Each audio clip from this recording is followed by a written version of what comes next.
sa tanan, ilabi na sa ato ang naga-tan-aw sa ato ang YouTube channel Vans TV. So ako ang tackle for today is duties of a good caregiver. Unsaon nimo unsa imong responsibility sa maong pasyente nimo, ikaw mahimong maayo. So duties of a good caregiver. Ang una-una dyan na itong buhaton as a caregiver po is nutritious food. Ang una-una na akong buhaton is pag-prepare sa mga pagkaon nga mga nutritious food. Like sa mga kanang gulay, kanang mga masustansyang pagkaon sa akong pasyente, pagkuan sa maong, pag-prepare sa iyang breakfast, sa iyang lunch, sa iyang dinner. Kung unsa ang ako ang pag-prepare sa maong pagkaon sa akong pasyente. So guys, mga masustansyang pagkaon ang akong gihuna-huna sa pagkauna nga responsibility or duties na isip caregiver sa maong pasyente. So ang akong gina-remind po sa iyaha is kanang iyahang pagtambal.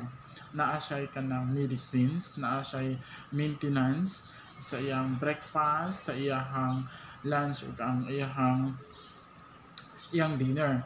Kung tamang oras ang imong ipainom, pila ang dosage o pila ka milligram, pila ang imong pagkuan sa maong tambal. Careful jud ka nga mo take sa tambal sa pasyente. So ikaduha, ang proper hygienes.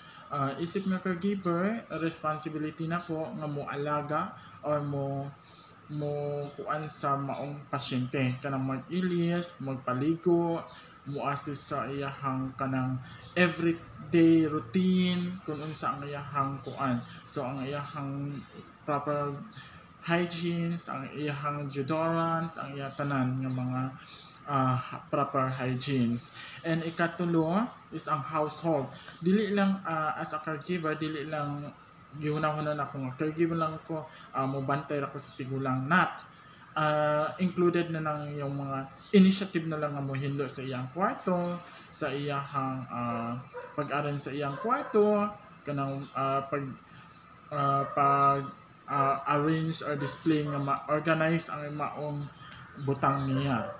Isip nga kuan. So ang iyahang kuan kanang household, mutabang ka kung unsa ang iyahang maglaba ka sa iyang gamit, kung unsa ang iyang sugo, tumanon ang iyahang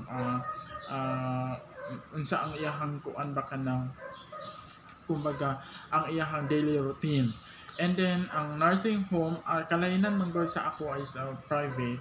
Ang nursing home jud is daghan ka cater nga pasyente, like sa mga senior citizen, yung mga nana sila yung mga dementia o na sila yung mga kuan. So ang ginakuan nato nga kanang kumbaga ang ato ang duties and responsibilities as a caregiver nga muatiman jud sa maong pasyente o sa iyang proper hygienes. Anang imong preparation pod sa imong pagkaon, sa tanan ng mga routine ng mga imuhang kuan, imuhang ginabuat daily. So housekeeping o preparation sa malami ang pagkaon, gi-prepare na kuanan jud ako. Personal care, ang imong personal care, imong pagkuan sa imong lawas as a caregiver, especially nga magkuan ka kanang proper hygienes,